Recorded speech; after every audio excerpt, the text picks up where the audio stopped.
네, 반갑습니다. 네, 오늘 설교를 준비하기 시작하면서 지난주일 메시지를 충분히 잘 전달하지 못했다는 마음이 들었습니다. 그러면서 지금 우리에게 이 성령 메시지야말로 하나님께서 우리 모두에게 꼭 전달하고자 하시는 메시지구나 라는 마음이 강하게 들었습니다. 오늘 말씀을 통해서 우리에게 힘과 능력 주시는 성령 하나님을 확실히 붙잡게 되기를 주님의 이름으로 축원합니다. 아마 제가 지금 드리는 질문에 여러분들 가운데 절반은 그렇다라고 대답하실 것이고 또 다른 절반은 글쎄요라고 답하실 것 같습니다. 한번 질문을 드려보겠습니다. 성령 받으셨습니까? 네, 그렇다고 하시는 분, 글쎄요라고 하시는 분들이 섞여 있을 겁니다. 사실 우리가 지금 이 자리에 있는 것 자체가 그냥 되는 일이 아닙니다. 아무리 팬데믹이라고 해도 갈 곳 없어서 여기 와 계신 건 아니지 않습니까? 지금 이 자리에 예배하러 나오기까지 절대로 그냥 된 일이 아닙니다. 또 지금 영상으로 예배하시는 분들도 시청할 채널과 컨텐츠가 얼마나 많습니까? 그런데 이 방송에 채널을 맞추고서 마음과 귀를 집중하게 되기까지 우리의 의지만으로 된 일은 아닙니다. 우리의 마음을, 우리의 상황을 누군가가 인도해 주셨기 때문에 예배하러 나올 수 있게 된 것 아닙니까? 자각을 하던 자각을 하지 못하던, 인정하던 인정하지 못하던 우리는 성령의 인도하심을 받는 사람인 줄로 믿습니다. 우리가 성령을 받고 성령의 인도하심 속에 살게 되면 우리의 믿음의 인생은 더 높은 차원으로 한 단계 올라가게 됩니다. 믿음 생활이 그저 교회 다니며 주일 안 빼먹는다고 하는 기본적인 차원에 머물러 있는 것이 아니라 성령 하나님의 드라이브에 몸을 맡기면서 세상 속에 살지만 세상을 넘어 하나님 나라를 맛보며 살 수 있는 차원이 다른 믿음의 삶이 열리게 됩니다. 성령의 인도하심을 따라 사는 삶으로 주님께서 오늘 우리를 초대하시는 줄로 믿습니다. 우리 모두 그 능력을 힘입어서 멋지게 사는 그런 삶으로 오늘 이 시간 그리고 앞으로 몇 주에 걸쳐서 그런 삶으로 도약하게 되기를 소망합니다. 지금 우리가 살고 있는 시대는 성령 시대입니다. 우리가 일반적으로 이야기하는 성령은 처음 언제 구체적으로 언급되었는가 하면 예수님의 생애가 끝나갈 무렵에 예수님께서 우리들에게 성령을 선물로 보내시겠다고 약속하시면서 성령에 대한 구체적인 언급이 나오기 시작합니다. 하나님은 우리가 잘 아시는 대로 사도신경 할 때마다 고백하듯이 성부, 성자, 성령 삼위일체 하나님이신데 세 인격이 성부시대, 성자시대, 성령시대 있다라고 하지 않습니까? 세 인격이 각각 주로 발현하셨던 시대가 있었고 각각 다른 방식으로 우리에게 나타나셨습니다. 그래서 성자시대, 예수님 시대는 뭡니까? 이 세상에 육신이 되어 오셨던 예수님은 우리 눈에 보이는 인물로서 우리와 함께 계셨지 않습니까? 그런데 예수님께서 하늘로 올라가시면서 그 뒤를 이어서 보내주신 성령 하나님은 눈에 보이지는 않지만 마치 공기와 같은 영적인 존재로서 우리와 함께 계십니다. 우리가 성령 하나님의 시대에 성령 하나님과 깊은 교제를 맺으며 살기 위해서는 성령 하나님이 누구신지 알아야 합니다. 오늘은 먼저 예수님께서 이 세상에 계시면서 직접 제자들과 사람들에게 말씀하셨던 말씀 가운데 성령님을 소개해 주시는 대목을 가지고 하나님 말씀 나누고자 합니다. 예수님께서는 자신이 죽을 거다, 부활할 거다, 승천할 거다 여러 차례 말씀하십니다. 그러면서 내가 가거든, 내가 떠나거든, 내가 없거든 하나님이 너희와 함께 계시지 않는 것이 아니라 내 뒤에 신앙생활을 이렇게 하면 되는데 그것은 내가 너희를 위해서 보내줄 성령 하나님 중심으로 신앙생활하면 된다. 그렇게 말씀해 주십니다. 그 내용이 요한복음 14장, 15장, 16장에 걸쳐서 나옵니다. 그리고 그 말씀을 나눠주셨던 날은 예수님의 마지막 한 주간 가운데 목요일이었습니다. 다음 날인 금요일은 예수님께서 붙잡히시고 십자가에 처형당하신 날이니까 이렇게 말씀드릴 수 있을 것 같습니다. 그날은 이 땅에서 예수님의 마지막 날이었습니다.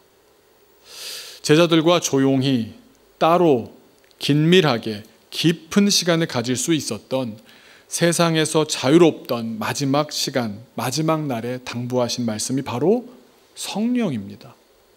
유언과도 같은 말씀, 간절하고도 절박하게 이것만큼은 잊지 말라고 주셨던 말씀이 바로 나는 세상을 떠날 것인데 너희들은 그러면 이제 성령을 받을 것이고 그분은 이런 분이야 라고 말씀해 주신 겁니다. 근데 참 성경 여러 구절을 보면 기적을 행하면서 어떤 치유를 베푸시면서 많은 일들과 그 내용을 가지고 혹은 또 비유로 여러 방법으로 메시지를 전하시는데, 이날은 다른 날과는 아주 다른 특별한 교수법이 있으셨습니다. 2가지 예식을 치르셨습니다. 그래서 제자들의 뇌리에 평생 잊지 못할 그림이 하나 남겨진 셈입니다. 마치 무슨 마임처럼, 무언극처럼 말씀으로만이 아니라 마음과 뜻을 다한 행동까지 곁들여서 사전에 각본도 주지 않으셨지만 제자들과 함께 2가지 예식을 치르셨습니다. 혹시 여러분 다 아실지 모르겠습니다. 그것은 성찬식과 세족식이었습니다. 예수님께서 성령을 14, 15, 16장에 말씀하시기 전에 성찬식과 세족식으로 이 자리를 시작하시는 겁니다. 그래서 우리는 성찬식과 세족식의 의미를 잘 살펴보면 과연 하나님께서 성령 하나님을 우리에게 보내시는 뜻이 무엇인지, 또 우리가 성령 하나님과 어떤 관계를 맺어야 할지 그걸 알려주시는 주님의 음성을 들을 수 있습니다. 그래서 오늘은 성찬식을 통해 성령 하나님을 알아가기를 소망합니다.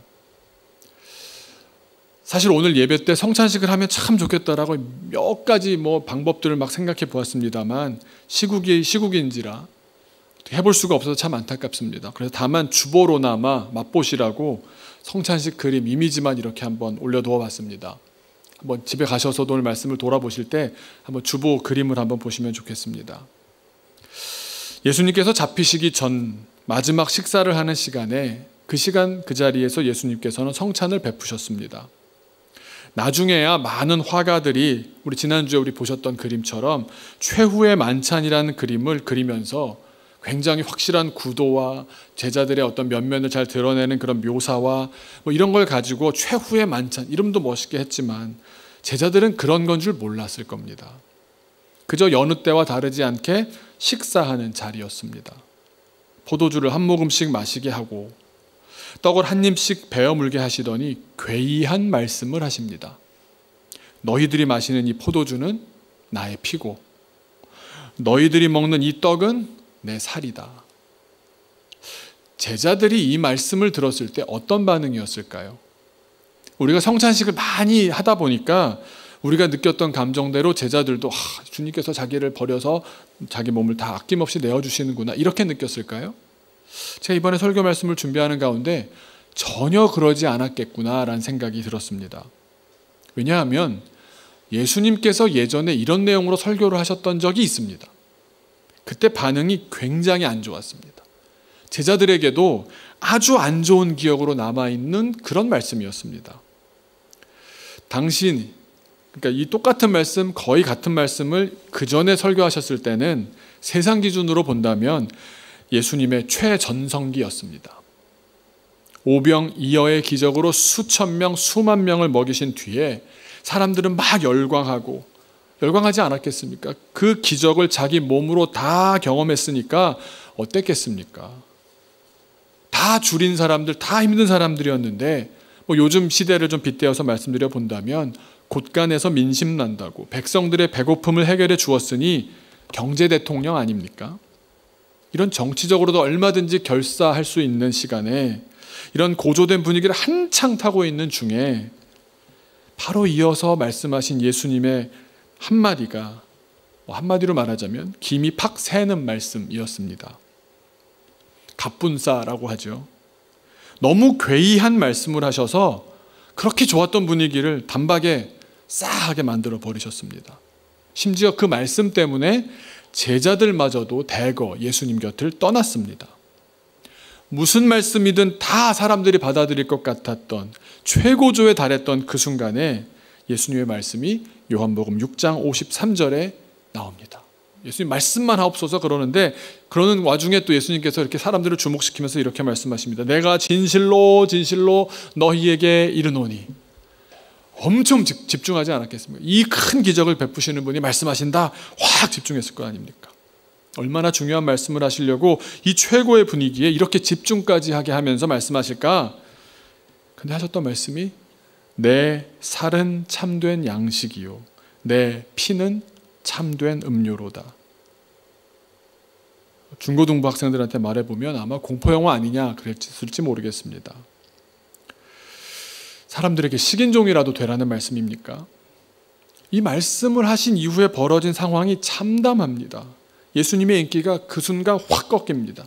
사그라들기 시작합니다. 정점에서 갑자기 내려오기 시작합니다. 제자들마저도 예수님을 떠나는데 뭐라고 하면서 떠났겠습니까? 사실 속으로는 예수님이 마음에 안 들고 싫은 건데, 내 뜻과 다른 건데, 나랑 안 맞는 건데, 내 기대하고 달랐기 때문인 건데, 사람들은 그렇습니다라고 솔직하게 얘기하지 않습니다. 다른 말을 지어냅니다.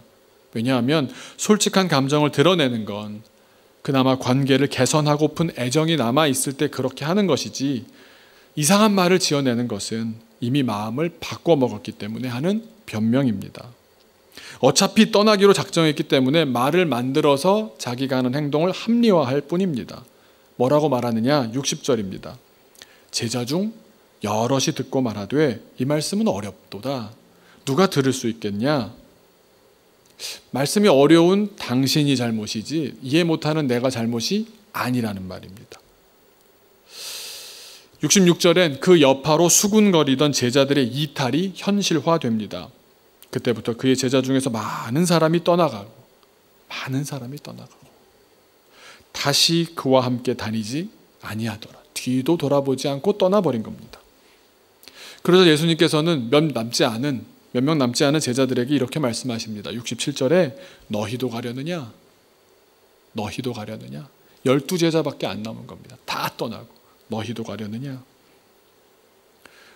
그러자 더 흔들릴까 봐 그랬는지 베드로가 나서서 얘기합니다. 항상 나서는 거 보면 베드로 아닙니까? 주여 영생의 말씀이 주께 있사오니 우리가 누구에게로 가오리이까? 틀린 내용은 아니거든요. 그런데 그 뒤이어진 베드로의 행적을 살펴본다면 베드로는 아직 뭘 모르고서 이 말을 하고 있는 겁니다. 베드로는 그저 완고한 자기 고집으로 예수님을 붙잡고 있었을 뿐이지, 남잔데 의리인데 이러고 있는 것이지, 자기가 기대한 예수님과 진정한 예수님 사이에 괴리가 있다는 사실을 아직 다 정리해내지 못하고 있었습니다. 여러분, 우리가 예수님 믿다 보면, 신앙생활 하다 보면 배부를 일, 풍요로울 일 얼마든지 있을 겁니다. 경제적인 문제가 기적적으로 해결되기도 할 것입니다. 경제적인 문제뿐만 아니라 우리 육신의 연약한 그것을 회복하는 문제들도 얼마든지 주님은 하실 수 있습니다. 인생 역전했다는 간증도 많이 들어보지 않으셨습니까? 충분히 가능하다고 저는 믿습니다.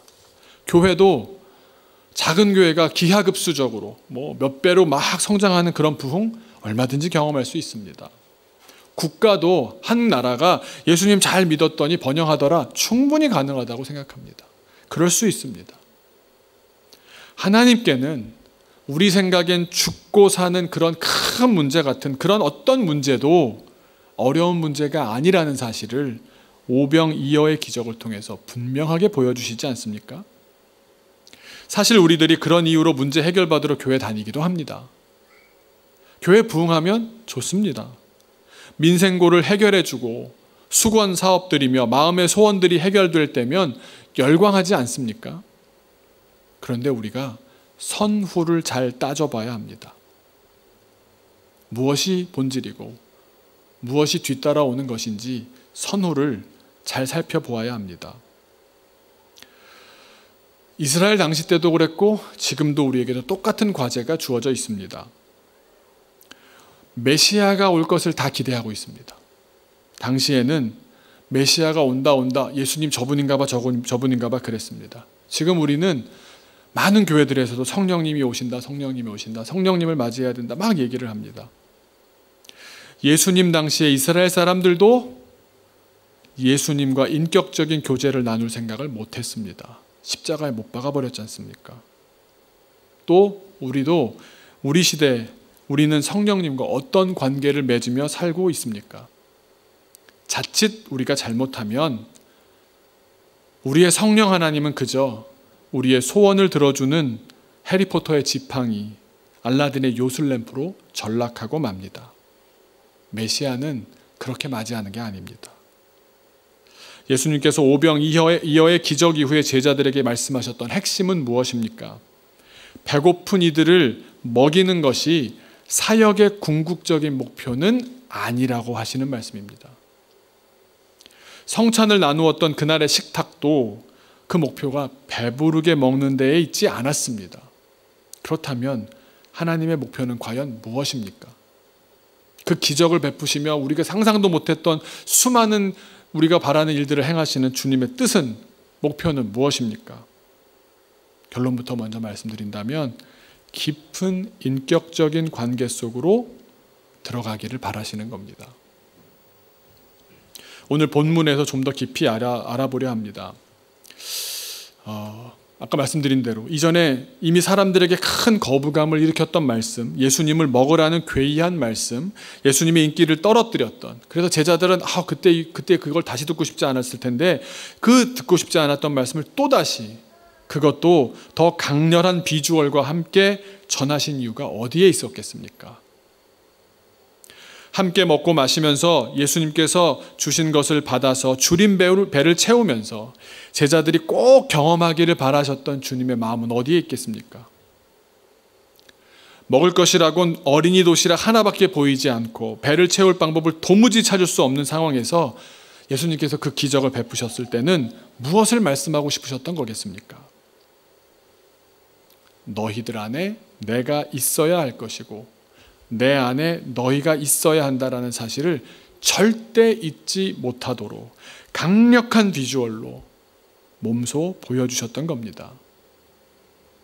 또 그런 관계가 되고 난다면, 내 안에 너희들이 있고 너희 안에 내가 있는 그런 관계가 되고 난다면 무에서도 유를 창조하시는 하나님의 은혜가, 오병이어의 기적 그걸 넘어서 그 놀라운 하나님의 은혜가 너희를 떠나지 않을 것이란 그 사실 또한 그 자리에 있었던 모든 군중도 몸으로 느꼈을 것이지만 너희도 같이 느끼라고, 우리에게 읽으면서 느끼라고 주시는 말씀 아니겠습니까?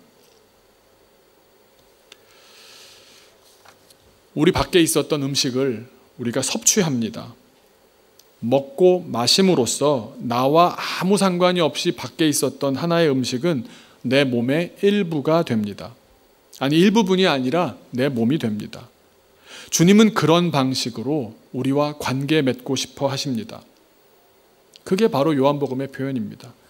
가장 이상적인 표현입니다. 내 안에 주님이 있고 주님 안에 내가 있고, 그것이 뭡니까? 연합하는 겁니다. 성령의 수많은 역사를 통해서 주님이 원하시는 건 단 한 가지입니다.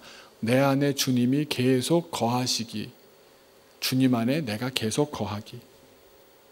여기에 도달하기를 주님은 그렇게도 원하셨던 겁니다. 우리는 예수님을 이렇게 잠깐씩 덮어놓고 제껴놓고 안 보고 주일에만 잠깐 펼치는 그런 수준으로 대하고 있지는 않습니까? 요즘 미국 대선 때문에 대통령들의 유명한 연설들을 다시 듣게 되는데요.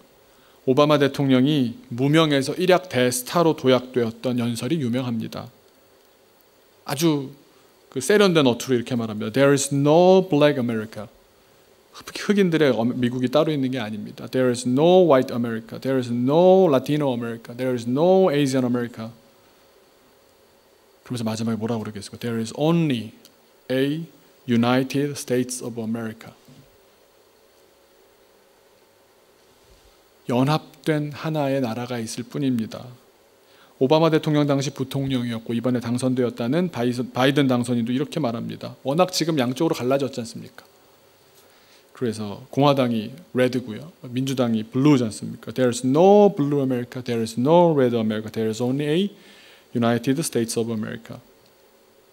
우리 성령 하나님과의 관계가 내가 따로 있고 성령 하나님이 따로 있다면 우리는 지금도 성령 하나님을 맞이하지 않는 겁니다. 우리가 성령 하나님과 연합되어서 나를 보니 주님이 보이고 주님을 보니 나에 대한 사랑을 볼 수 있고, 그렇게 연합할 때 우리는 성령 하나님 시대의 진정한 나 자신이 되는 겁니다. 성령 하나님을 한마디로 요한복음 14, 15, 16장에 이렇게 말씀하십니다. 보혜사라고 말씀해 주십니다. 보혜사라는 말은 한문으로 번역하다 보니까 그 단어를 썼지만 헬라어 원문은 뭐라고 말하냐면 파라클레토스라고 합니다. 그리고 그 원형이 파라클레오라는 동사입니다. 파라라는 말을 많이 들어보셨을 거예요. 파라다임, 패러글라이딩, 패러 이런 말이 많이 나옵니다. 그게 따라서 이렇게 따라가는 겁니다. 이렇게 병렬하고 있는 것이죠. 이렇게 곁에서 가까이서 떨어지지 않고 근거리를 유지한다는 뜻이고요. 클레오라는 말은 부르다, 권하다, 위로하다, 간구하다라는 뜻입니다. 그 성령이 어떤 분이냐? 나랑 떠나지 않고 가까이에 있으면서, 곁에 있으면서. 독일어에서는 곁에 있다라는 말과 가까이 있다는 말을 다르게 씁니다. 그게 어떤 의미냐? 곁에 있다라는 건 붙어 있는 겁니다. 가까이 있다는 건 떨어져 있는데 가까이 있는 거예요. 두 개 다 쓸 수 있는 겁니다. 헬라어상에서는 성령 하나님이 우리의 인생에 붙어 있는 겁니다. 같이 있는 겁니다. 그림자 같은 겁니다. 한 존재인 겁니다. 그런데 그분이 하시는 일이 뭐냐? 우리를 옆에서 불러주십니다. 글로 가면 안 돼. 일로 와. 힘들지. 그래서 컴포트 하신다고 그러죠. 위로해 주십니다. 힘들지. 할 수 있어. 힘을 내. 또 내가 어떻게 주님 앞에 나아가야 될지 모르면 대신 간구해 주시기도 합니다. 성령 하나님과 내가 하나가 된다면 성령의 본질적인 사역이 나의 삶 속에 드러나게 되는 겁니다. 그래서 오늘 말씀 요한복음 14장 16절로 20절을 한 절 한 절 보시면 이 맥락에서 이 말씀을 볼 때 이해가 정확하게 될 수 있습니다. 우리 16절 한번 같이 읽겠습니다. 16절만 먼저 같이 시작.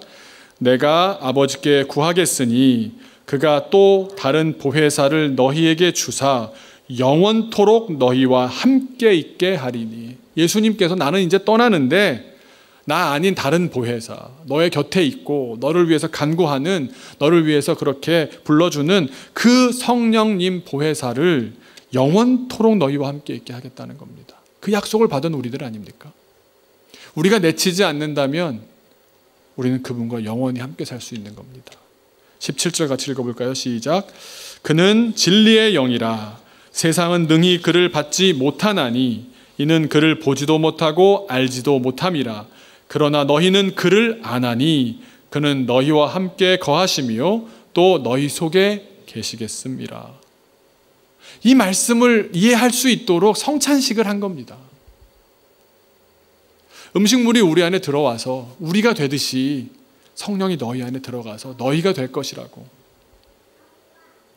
그러면서 18절에 그 마음을 주님께서 이렇게 담아서 말씀하시는 겁니다. 18절 시작.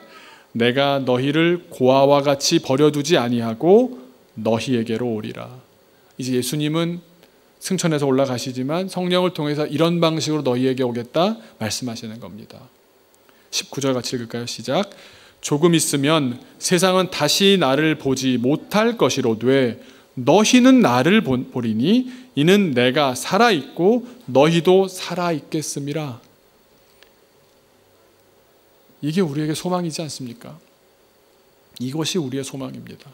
세상 사람들은, 믿음이 없는 사람들은, 주님의 영을 받지 못한 사람들은 예수님이 없다고 얘기하겠죠. 돌아가셨으니까, 십자가에 달려서 죽었으니까. 하지만 믿음이 있는 우리들은, 주님의 영을 받은 우리들은 주님을 볼 수 있는 겁니다. 왜냐하면 돌아가신 게 아닙니다. 성령을 보내주셨기 때문에 성령 하나님과의 관계 속에서 관계를 이어가는 겁니다. 그래서 우리도 사는 겁니다. 그래서 20절에 아까 말씀드렸던 그 관계가 다시 한번 등장합니다. 같이 읽겠습니다. 그날에는 내가 아버지 안에, 너희가 내 안에, 내가 너희 안에 있는 것을 너희가 알리라. 우리는 성령을 이해할 때 정확한 이해를 한 가지를 해야 되는 것은 존재적으로 이해해야 합니다. 우리가 성령 하나님과 함께 있다면 연합하여 있다면 우리가 무언가를 하지 않아도 우리 존재가 바뀌는 존재의 혁명이 일어납니다.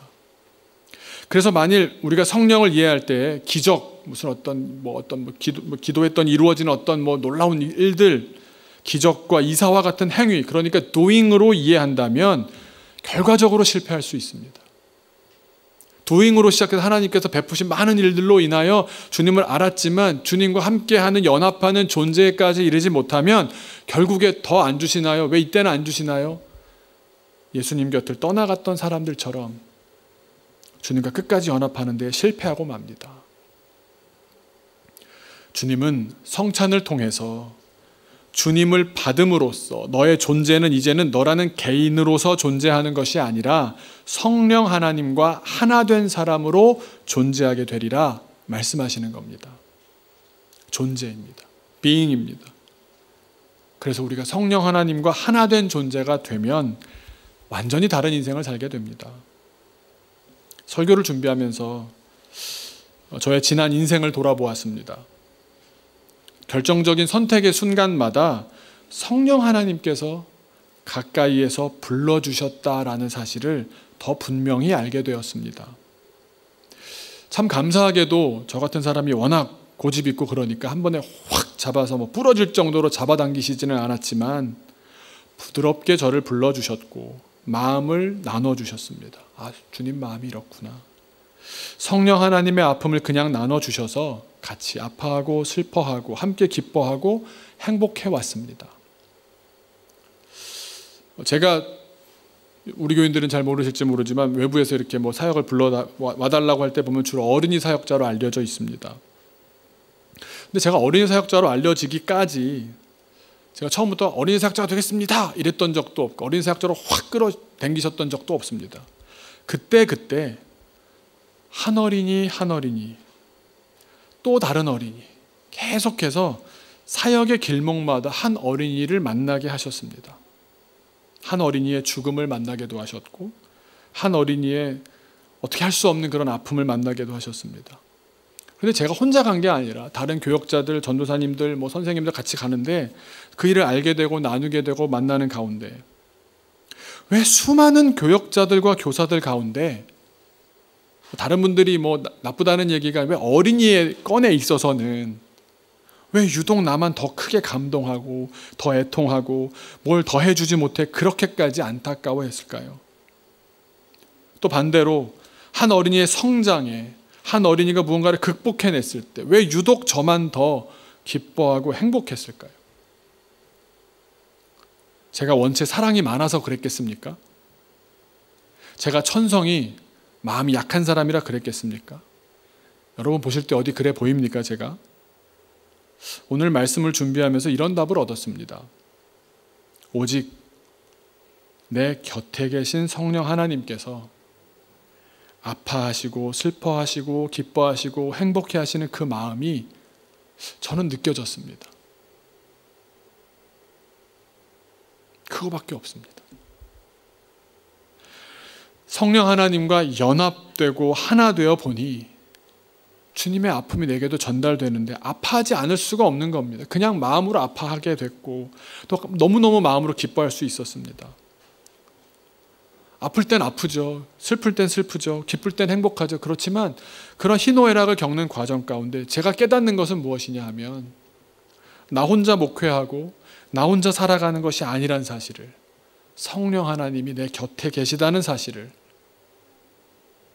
그분의 음성이 그때그때 내 마음을 주장하셔서 더 감동 갖게도 하시고, 그날은 마음에 아니야 오늘은 내가 가야 될 것 같아 갔다가 놀라운 일이 벌어지기도 하고, 그 판단을 사람의 마음으로 얼마든지 바꿀 수 있지 않습니까? 그런데도 제 마음을 주장하셨던 분은, 그때 저를 불러주셨던 분은 제 곁에 계신 성령 하나님이셨다는 사실을 말씀을 준비하는 가운데 절절하게 깨달았습니다. 주님께서는 우리에게 나를 기억하라 말씀하시면서 오늘 주보에도 Remember me 그랬지 않습니까? 성찬을 하라고 말씀하십니다. 왜 그러셨겠습니까? 자꾸 잊어버리니까 그렇습니다.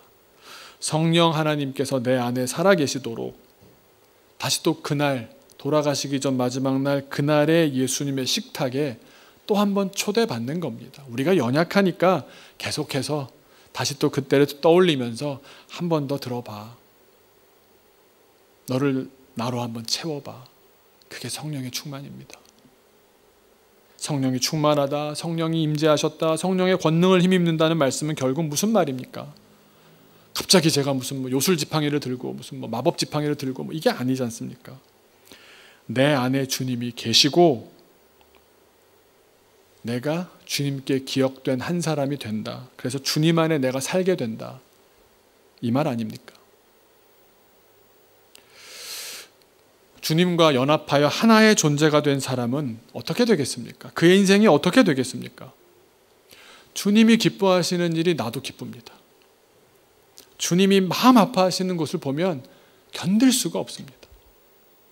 선교지를 가봐도요, 너무 힘들어하는 사람들을 보면서 아무렇지도 않은 사람들이 있습니다, 여러분. 또 한편으로는 그냥 사는 형편이 어려워 보이니까 돈 좀 주면 되나? 그냥 적선하듯이 자선하듯이 생각하는 사람들도 있는데 그 현장에 가서 그 영혼을 보면서 그냥 눈물을 흘리는 사람들도 있습니다. 그 마음을 주님이 주신 것 아닙니까?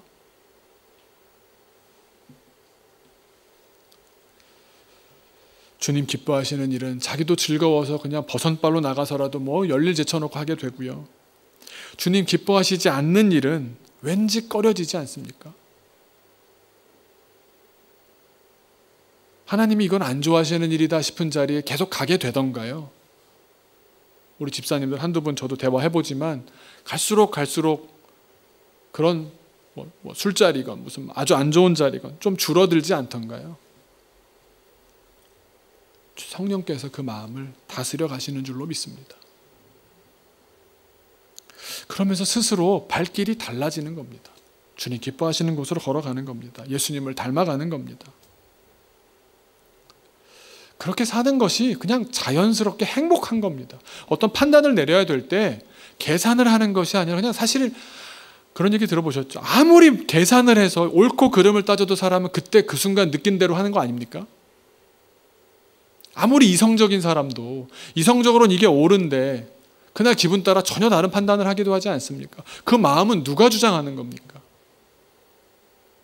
주님과 하나 된 사람은, 주님과 연합한 사람은 주님이 그 마음을 주장해서 이끄시는 대로 우리를 데려가시는 겁니다. 저희 전도사님들 보면서도 제가 은혜 많이 받는 것은 그렇게 사는 것이 행복한 사람들입니다. 그것만큼은 틀림없습니다. 교역자들이 사는 삶도 한 가지입니다.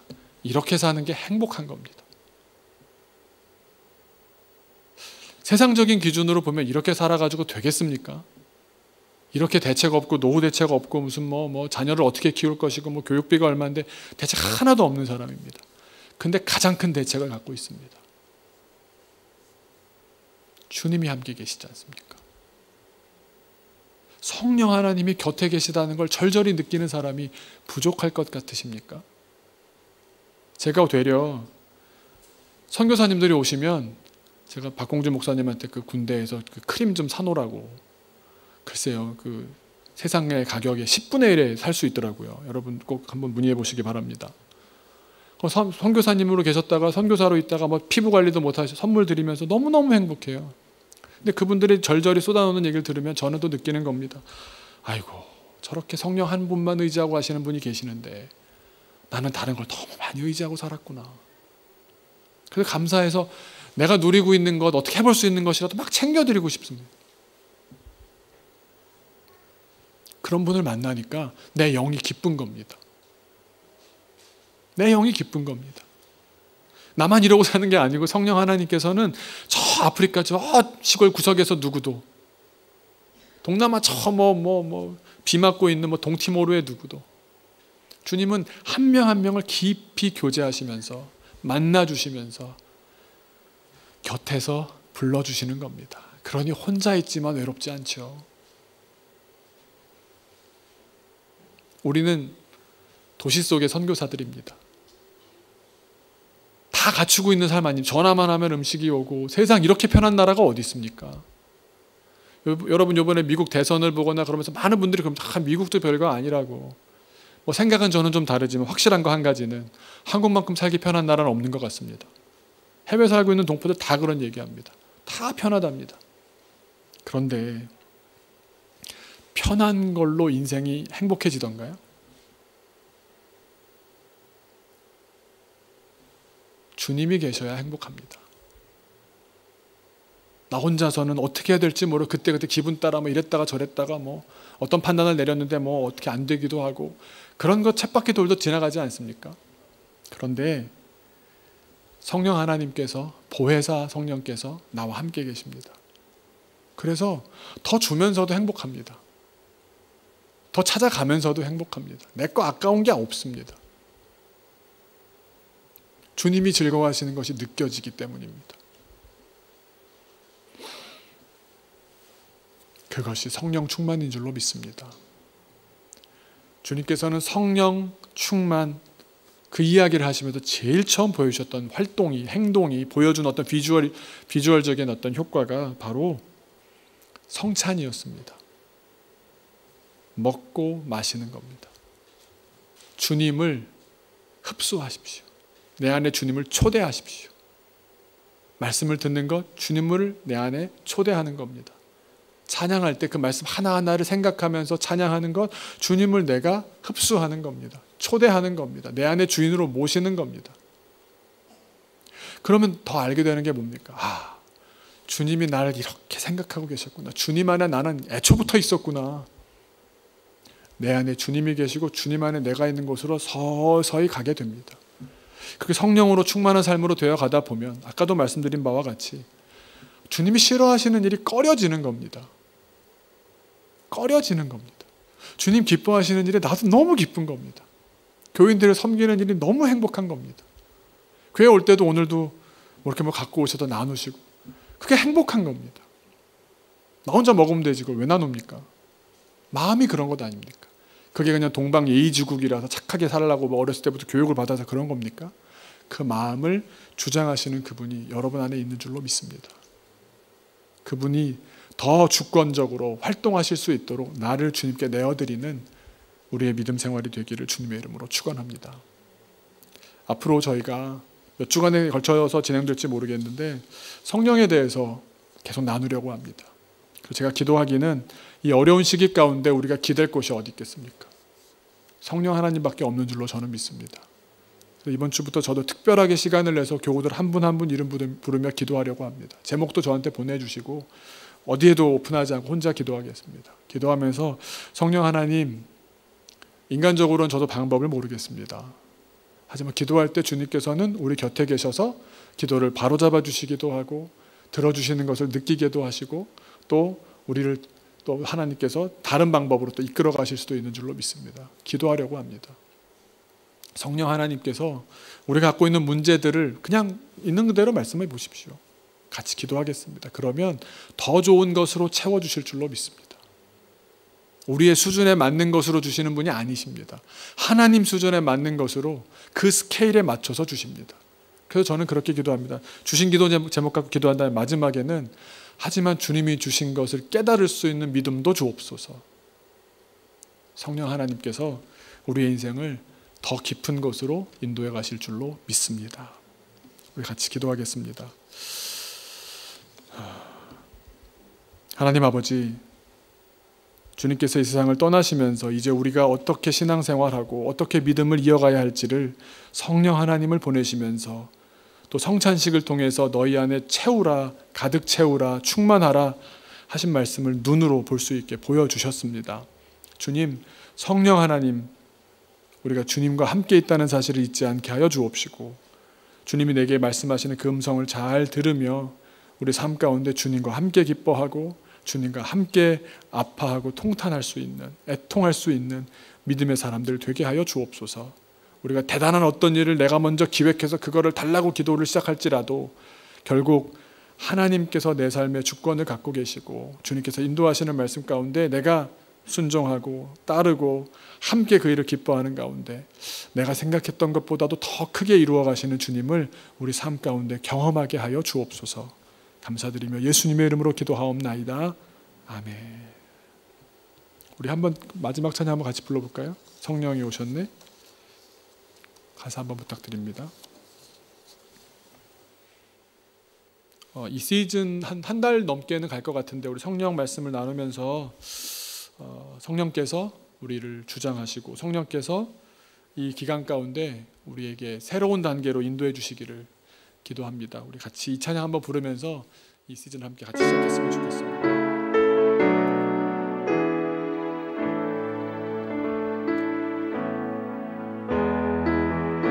허무한 시절 지날 때 깊은 한숨 내쉴 때 그런 풍경 보시며 단식하는 분 있네.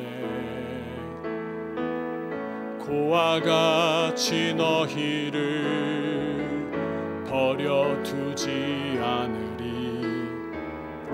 내가 너희와 영원히 함께하리라.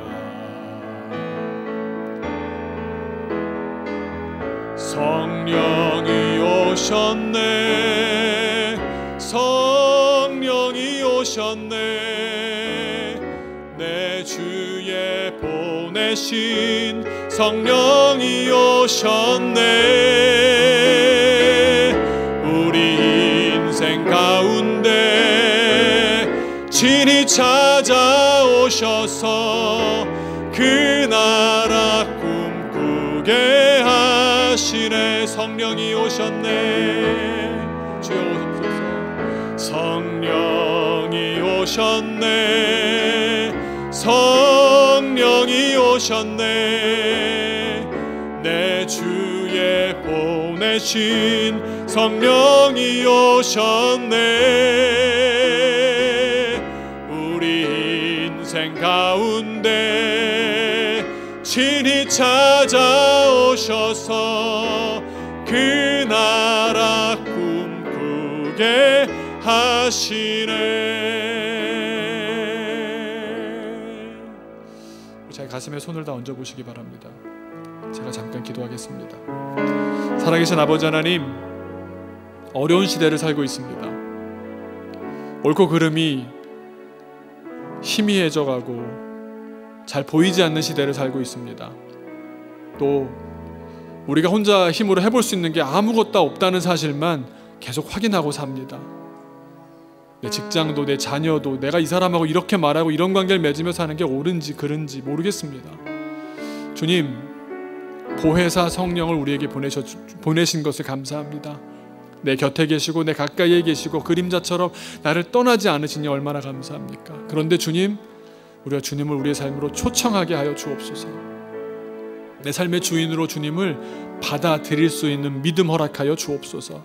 그리하여 그때그때 우리에게 어떤 문제 앞에 있을 때마다, 어떤 사람 앞에 있을 때마다 내 마음을 주장하시고 내 입술을 주장하시고 내 기분과 내 감정까지도 주장하시는 주님을 동행하며 주님과 더불어 연합하여 나 혼자가 아니라 나 더하기 성령님으로 연합된 존재로 세상을 살 수 있게 하여 주옵소서.